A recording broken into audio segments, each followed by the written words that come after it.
comments? I'm just blown away. This is just so fantastic. We moved here in 1980. We lived in Ranchos. But I had never heard the term Genízaro. And I never could have possibly got just this little glimpse of understanding of the complexity and the evolution of these cultures. It's just fascinating to me. And I just love it. I really, really appreciate, I just so appreciate your presentations. Thank you. I lived in Ranchos as well, Tina. I lived in Ranchos as well for many years. And I was curious about what you can tell us about the Torreon that's down there about a mile down on 518. That is, I understand that SME was interested in excavating and renovating it, but that I think that fell apart because I was brought in to consult on whether that was possible. But I want to know if you can give me any information about how the Genízaros were related to the Torreon thing in Ranchos.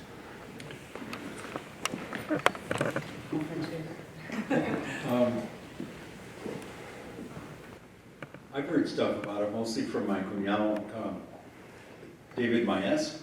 Have you been there? Mm-hmm. Have you actually looked It's at right it? near his house, and David told me that they've done some tree ring dates on some of the Yes, vigas and stuff. I have some of that data. That's all I know. Oh, you don't? Well, that's all. Well, I'm interested in the cultural relationship of the Torreon to the Genízaro. Oh yeah, well there was a famous. When was the Villalpando? 1750 or 1760. And that was the most fortified place in the valley, apart from the pueblo. Right? Does anybody know where? Yeah, where? Can you explain what that is? It was a fort that had 4 torreones, and It's circular. it was circular. Well, the one Torreones are circular. Well, the Torreon that I visited there by my house, by my old house, Yeah. is circular about as big as from here to that wall, with walls that are about 3 feet thick, and slits for. Yeah. and That's the- typical of the The construction. the vigas are all collapsed. Mhm. But the Villalpando fort was overrun in 1760. There were some incidents at the pueblo and some insults. The group Who of overran it? the group of Comanches came to Oh. a trade fair, and they saw some Comanches scalps, as the story goes that I've heard, and they came back after some time elapsed. I forget how much, and it was such a disaster. There were many captives taken as far away as they got as far away as Louisiana and places like that, and some of them even made it back home. And the government was so incensed that it sent expeditions out looking for the captives, and it was pretty sensational. And but what happens with the stories about it is they turn into, and this is where the perspective of a folklorist can spot these things.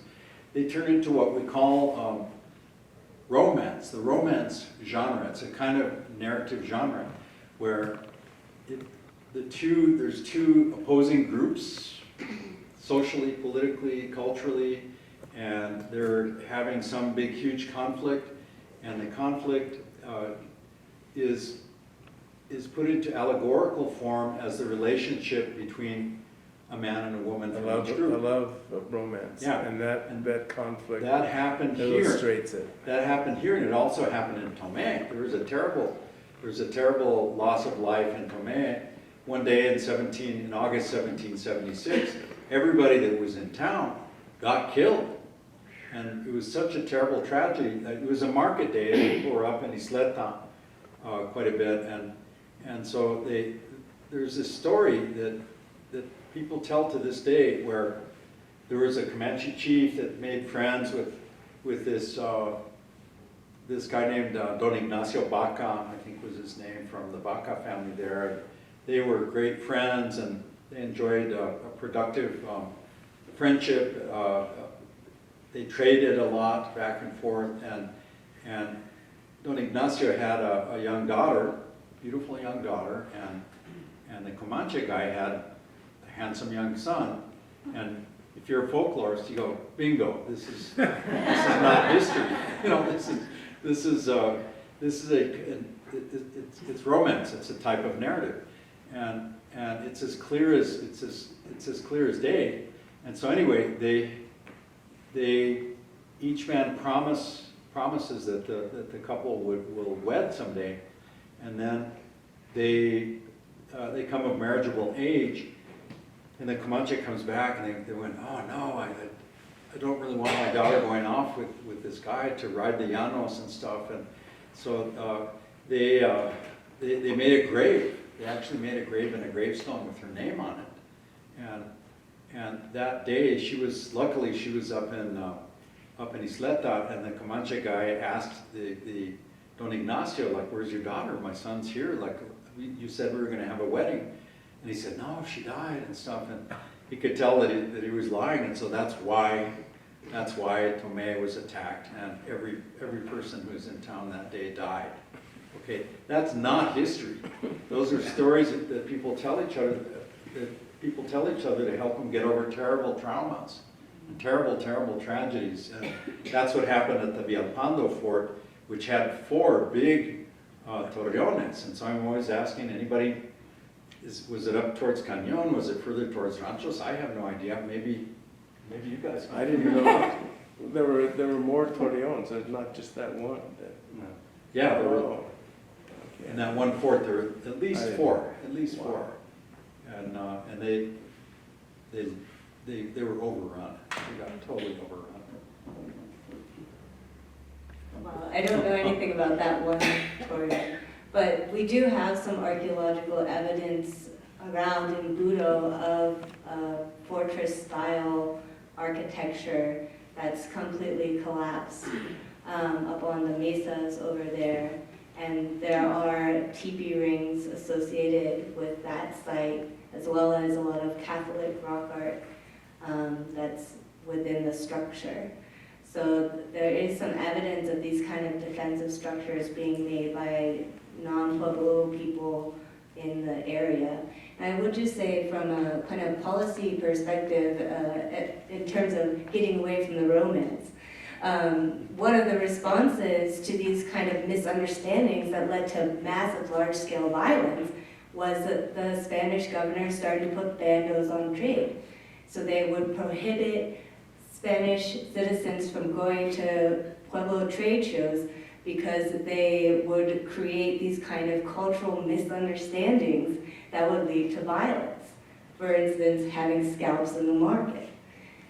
So the policy was to try to keep groups apart, but obviously from this conversation we know that wasn't successful. Well, I'm not really familiar with the Torreon itself, but I mean, when we think about that connectedness in terms of looking at Comanche political history and kind of the and Genízaro histories in New Mexico, when I said that that this was a space of indigenous, that this is a space of indigenous power, right? That we're talking about indigenous power being deployed in this space. And we're talking about markets. Well, one of the prized commodities was women and children, and so actually I had the opportunity to go with my good friend Dr. Romo to Taos Pueblo, and I hadn't been there in quite a while, and I guess it was really powerful to be in that space because that was in that kind of that plaza area. Because it was within these kinds of spaces, that was where these trade fairs were happening, where one of those goods were women and children. And so whether when we're thinking about how Genízaros are kind of connected to these different, they're literally the embodied commodities of indigenous and colonial power relations in this way. And so, in a way, I think I'm able to touch on the Torreon in terms of looking at how in Branchos, how, that space was used specifically as a buffer zone. It was used specifically to, and so it wouldn't be, and I would love to check it out though. I'd be very fascinated by it, because I know a lot of archaeologists are starting to go into these ideas of Genízaro identity discourse, and so of course I'm right there wanting to be in dialogue with them, because I'm really curious to see how they're framing their narratives, because how they frame it then shapes the narrative that they put in their work. And so I think Genízaro communities are starting to get into those spaces now, but of course, a lot more work needs to be done. But and so I don't know if that's a good contribution.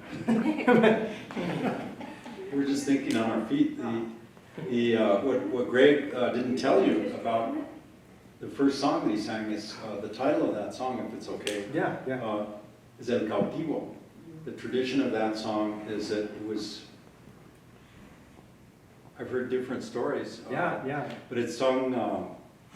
The most amazing performance I ever heard was at Jerry Padilla's funeral, and the Comanches came to his mass, and they were not allowed to sing or do anything in the church, and so they had to go across the plaza. This is very typical. Genízaros are always getting thrown out, right? But that was the most amazing. That was like the peak performance I ever heard of this song of El Cautivo. And so as the kid in the poem is getting captive, that he's singing his own captivity song. It could be your death song.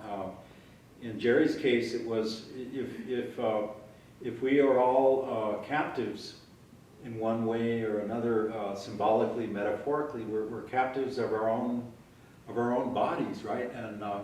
And when we expire, we're free in a sense. In that, and if you follow that line of allegory, not allegory, but that line of symbols, and that's what I was feeling. That's what I was feeling that day. Jerry up and dies on us, but that's his liberation song, and I don't know what you guys were thinking, but boy, you were really singing it really well. And some of the other Spanish that you heard is actually from Cuerno Verde's speeches, from his arenga. So the poem is really has a lot of really great nuance, and it sure isn't going to hold up in print. It's it's scheduled to be printed in the last issue of Malpais. All right, cool. I have actually three things to say.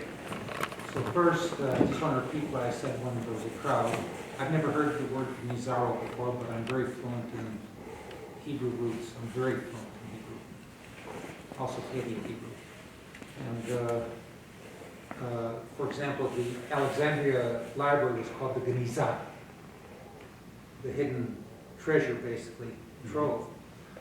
And a mystical name for mystical Judaism is the Or Ganuz, the hidden light, but the treasure light. So I'm sure that Genízaro comes from that, like you hide something that's stolen. And the second thing, you have to forgive me because I see Hebrew in everything where there's a connection. So even the word Torreon, tower, is it tower? I would think comes from the Hebrew Tira, which is the tower of the castle, the tower of the fortress. So Hebrew is actually hidden throughout a lot of Spanish and English. Well, that's the thing about philologists. We love words so much that when you put your imagination to it, like a scholar asked me earlier this year about the word hakal, because she was in southern Colorado. Hakal. Hakal? Hakal. Okay. And said, well, maybe on this ranch, with this shepherd in southern Colorado who maybe was had some crypto-Jewish roots and stuff, and the scholar, a colleague, was very, very interested in, and she said, and he even referred to this little building, this little kind of shepherd's building as a hakal, and there's a word in Hebrew that sounds like hakal, and she said, could this be a Hebrew word? And I said, there's no way that it could be a Hebrew word because it comes from Nahuatl. Hakal means shack, but you know, all words rhyme. You know, they have vowels and consonants, and this kind of resonance between cultures is really great. But that's why we need linguists who can come along, and that's the scientific part. Because if you're a philologist and you just love words, I love it. But I had to tell her, I said, look, there's no way that's a Hebrew word. I know that you would love it if it were. There's some words that are, definitely, but that one isn't. It's an Aztec Well, word. not necessarily. For example, I've heard even the Aztecs were descendants of the lost tribe. Now, I don't know, but I will say for sure. Are you more? For sure. No, I know Or you're actually, that not. was the Mayans. Mr. Romero has a question? Yeah, I have a question for Greg. I was interested in your comment on the tricultural myth. Oh, yeah. It's probably true that about the diversity, that there was probably as much diversity here among the indigenous groups, more diversity than diversity that came into New Mexico. Mhm. But I would be interested to see, do you think the Genízaro should be designated as a separate group? And the Genízaro is a little different because the situation exists that it kind of did get lost there because Genízaros tended to acculturate and become Christianized, become Spanish speaking, and so on. And so you're right, they're still here, but they may be speaking Spanish or... Right. So really what my work is looking at is, it's interrogating the politics and conditions of indigeneity in this space. So how we think about an indigenous livable life here. And so the way that we have to approach that is not necessarily going at these ideas of who's here first, but rather wanting to talk about how in different ways Native peoples have had to kind of navigate these very complicated spaces in order to ensure the survival of their people. And so, you know, and so in my comments in that way, talking about Genízaro, it's not meant to undermine the, Taos Pueblo at all. In fact, no, Taos Pueblo has been here since time immemorial, and I will never think otherwise. But we also have to realize that there were other ways of indigenous peoples living in this space. And so, which then kind of goes into these ideas where I'm looking at it as indigenous livable life, where the state ends up becoming kind of this arbiter. It ends up becoming this where indigeneity in the United States becomes this legislated identity, where instead of tribal nations being able to determine who they are in relation to one another, these tribal nations are being imposed with these colonial ideas of bloodism and blood quantum and patrilineal descent. And instead, what I'm wanting to think about is how do not only within Genízaro communities do we relate to one another, but also in my work within the Pueblo BBQ as well as in Branchos, is how Genízaro elders are coming together and they're talking about each other as Genízaros, even though they have very distinct understandings of history, very distinct and different memories, and yet they can still come together and acknowledge each other and celebrate one another as Genízaro. That's powerful to me because it operates beyond this structure of state state-sanctioned indigeneity or state-structured indigeneity. Instead, where we're talking about how peoples have been able to thrive in a space where they're told they're not supposed to exist. Now again, that's not to say that the 567 tribal nations that exist in the United States are any less legit or anything like that. No, that's not what I'm saying at all. I guess I'm just wanting us to think about how we talk about ourselves, because it's been for too long where historians have narrated our erasure and they've narrated our banishment. So in a way, the guy that I think is kind of one of the big kind of movers and shakers in this, or one of the more kind of contemporary ones, is Fray Enrique Chavez. Fray Enrique Chavez, publishes a ton of stuff. He even gets the Genízaro chapter in the Handbook of American Indians in 1979. And it effectively becomes this narrative of detribalized, Hispanicized Indians. And I want to disrupt and I want to dismantle that narrative, because I think it does a disservice to the complexity of our communities. And instead of thinking about it through this lens of where Genízaro communities have always been put as the antithesis of indigeneity, and the Pueblo of Abiquiu is a perfect example of that, where in the 1920s, and this is hopefully, I don't want to give too much away because I'd like for you all to read my dissertation, but that book, inshallah, right?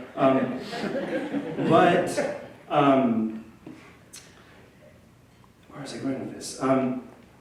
Where the Pueblo of Abiquiu ends up becoming this space where U.S. Federal Indian policy officials and policymakers essentially use the Pueblo as the antithesis for defining what indigeneity isn't. And I think that's important. I think that's important in terms of being able to trace the kind of intellectual trajectory of that narrative, because then it shows how and why our schools continue to tell our children that we don't exist. And so, I guess I'm answering your question by not answering your question. But because I think that Genízaro, and this is what I wrote, and I've written quite a bit, but Genízaro identity is complex. It's complex as hell, and so for, I think, to delimit it in that way of wanting to compare it to Pueblo indigeneity, which I never want to do, because Pueblo peoples are their own peoples, they're their own tribal nations, as well as the 567 tribal nations in the United States, as well as indigenous peoples south of the border, that we have to, and what my work wants to do is it wants to interrogate that, and how New Mexico plays such a critical role, not only in kind of defining what it means to be indigenous or native in this region, but then more importantly, what is the resonance of that in and throughout the United States, as we think about it, so the U.S. settler state. And so Genízaro is becoming the antithesis of what that means. And so my work wants to interrogate that narrative. So I, in a way, I agree in that we need to look at Genízaros as complex peoples, and at the same time, I also, I guess it's disidentification, I don't know, that's a $10 word right there, but essentially, I don't know, anyone else want to chime in there? I would just say, so we're talking about authenticity and identity, and these things are really deeply personal things. And archaeology deals terribly with authenticity and complexity and identity. We don't know how to do it. We know how to create categories of people based on things, but we all know that that does not capture the messiness of real life. And so archaeology is implicated in creating these kind of narratives that Gregorio is talking about, in sustaining bounded categories of identity, which we then use inform popular culture and academic culture. And so when I was talking about how do we identify these people in the rock art, we have to use culturally literate descendants to come in and help interpret that information for us, what gets passed down to them, what they know, and then in combination, we try to bring in what we know from the historical record and the archaeological record to create a more complex understanding of what identity looks like in the past. But really is a terribly messy thing. There's something you can say from the perspective of language too. Why why is Spanish the lingua franca of the Genízaros?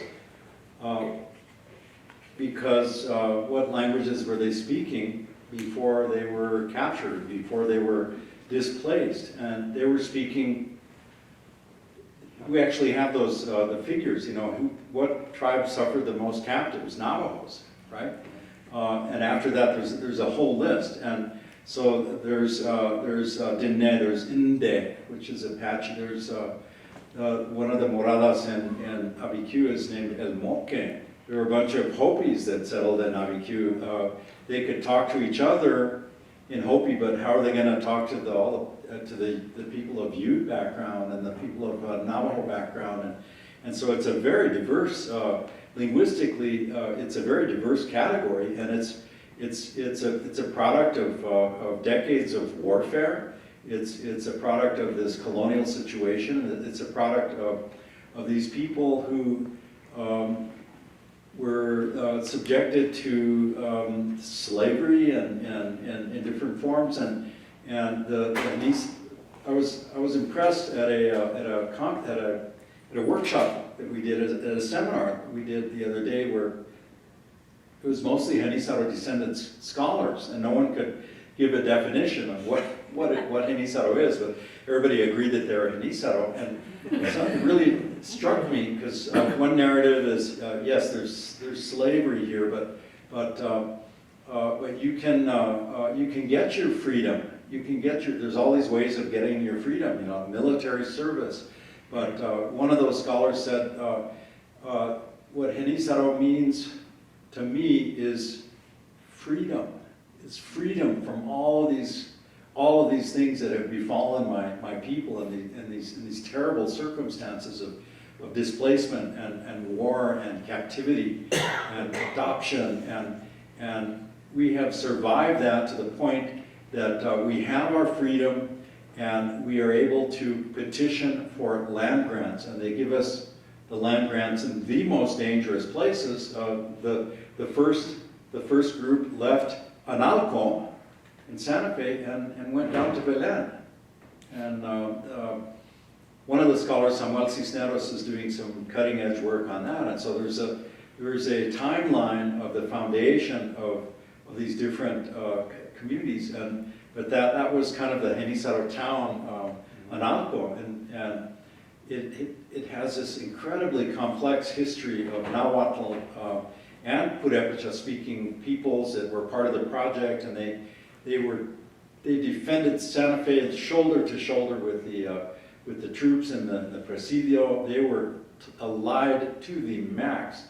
They're citizen soldiers. But how do they communicate with each other?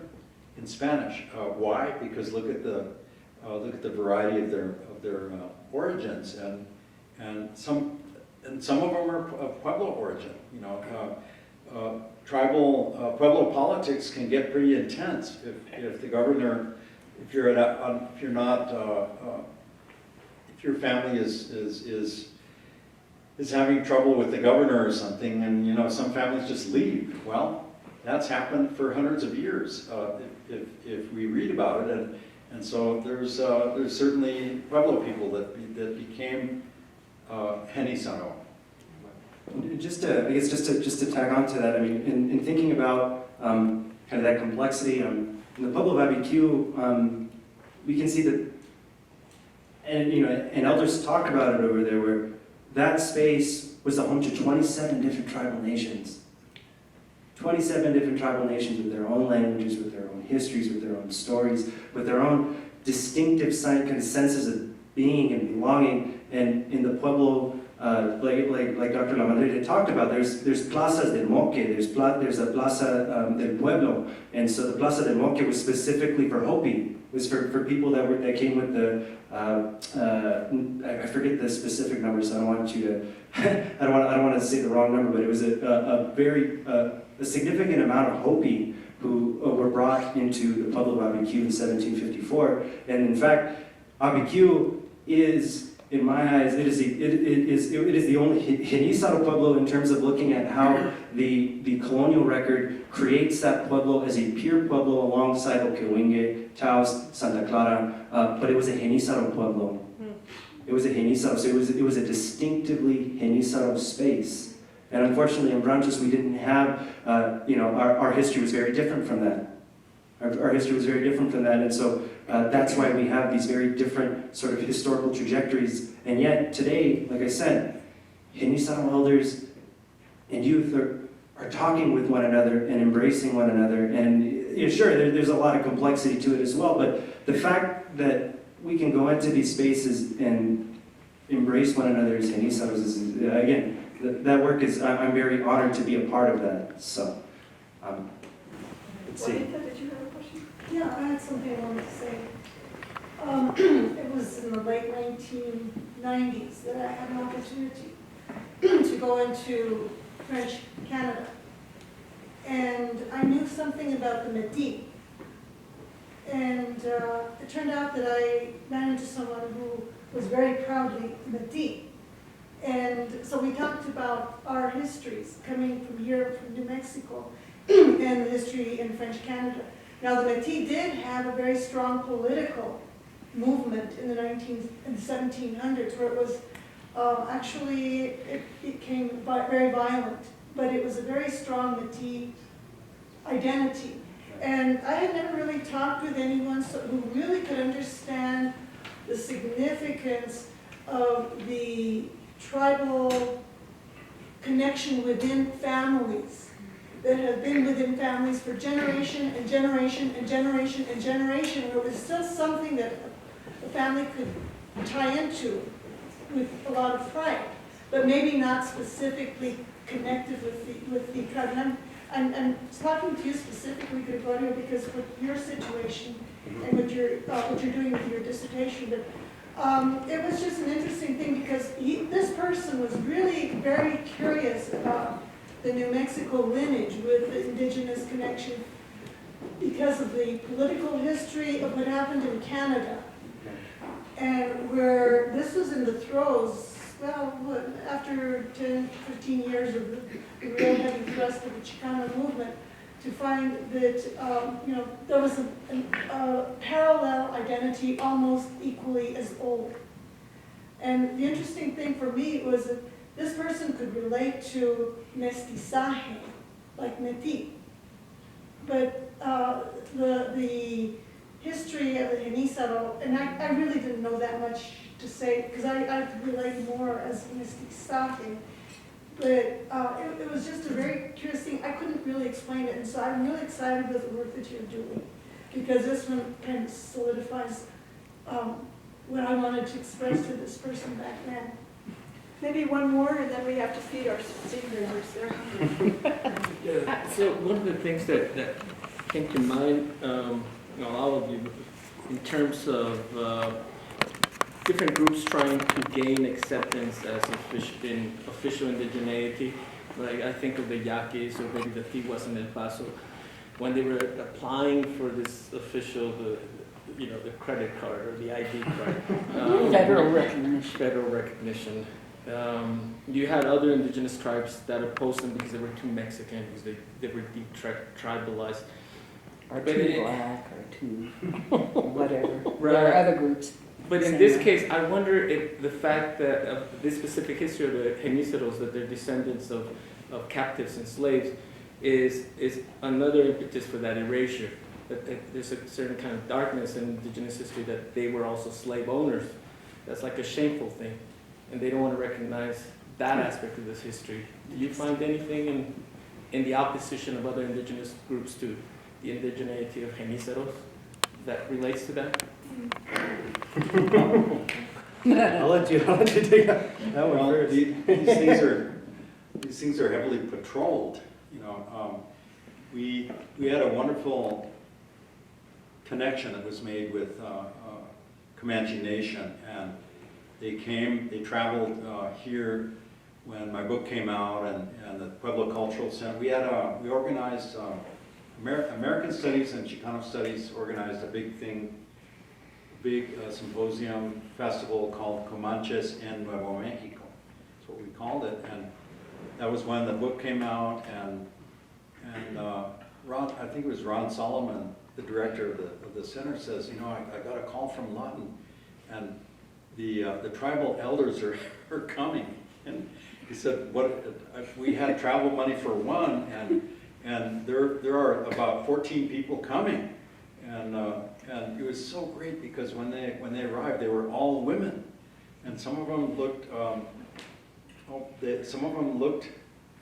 they had you know, indigenous-looking clothing with beautiful belts and stuff, and some had like fancy party dresses and looked kind of like they walked right out of a Denise Chavez novel or something. They looked like Chicanas in a Mexican party dress, and they all came and they had such wonderful questions for me, and I was answering them the best I could, and they would do they wouldn't clap. They would do what you heard at the end of Greg's presentation.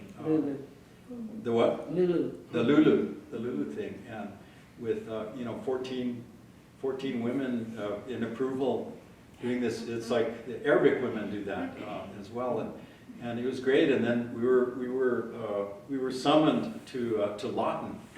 Me and Miguel Gander, and we went out there and made some presentations at the tribal college, and it was terrific. New Mexico is like a lost homeland for a lot of people there. We got the most amazing questions. They were saying, well, like, do you know what happened to this particular line of families? And they gave us names and stuff, and we said, no, we haven't heard of them, but like if you see anything, if you hear, because some of our families went and never came back, and they must still be there, and there's this yearning, you know. It was quite amazing, and that reception compared to some of the patrolling that you see that we were subjected to in Washington D.C. You know, people coming by in a very hostile way that felt very insulted by seeing a tattoo of the Virgin of Guadalupe on one of the dancers, and they thought that was so offensive, and they removed the Hispano-Comanche Genízaro part of the exhibit. We got thrown out of the little New Mexico Plaza there and out into the mall, and so we worked that into the program, and we said, you know, this group has always been a marginalized group, and this is a perfect teaching moment because you know, just with the music, like taking recordings of the music to like a prominent native ethnomusicologist, and he listened very patiently to everything, and he said, you know, these songs come from phonograph records, and then you show them those old pictures of these people that for sure probably don't even have electricity yet in ranchos, you know, and how could they, you know, but I didn't want to go there with it. He said that the fringe on their buckskin outfits is not twisted enough, and that's insulting. And I showed him pictures of like Laguna Pueblo Comanche dances, and the costumes are identical. The plumeros are very, very meticulously done, but the fringe is just cut any old way, and it's just part of the most iconic part is the single row of feather headdress, right? Right. And so we've gotten beat up on numerous times, and actually getting taken aside by Smithsonian people and saying like, getting called on the carpet. And saying we want to see how you arrive at these conclusions in your research, because some people have found your research really, really offensive to their tribal identities or their legal hearts or whatever. I mean, this went on for hours and hours. It was like but I stuck with it, and I said, this is not coming out of powwows. This is not coming out of records. This is this tradition. From all of the indications, and we have poems that are sung as part of these songs, because it's harder if the non-lexical pieces of the song, the vocables, how can you date a vocable?